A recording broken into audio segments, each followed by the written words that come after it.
mir fällt gut so, wenn ich die Leute von Deutschland, die kommen und dann, wenn die mit sprechen, Deutsch sprechen, das finde ich ja überschön. So.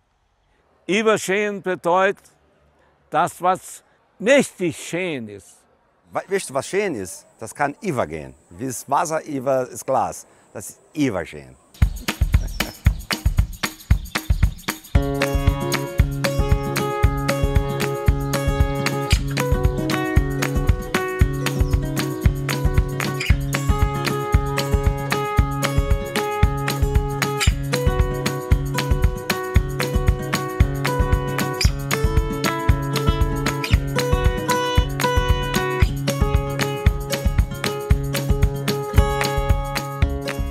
Was eben zu hören war, ist das sogenannte Rio-Grandenser Hunsrückisch.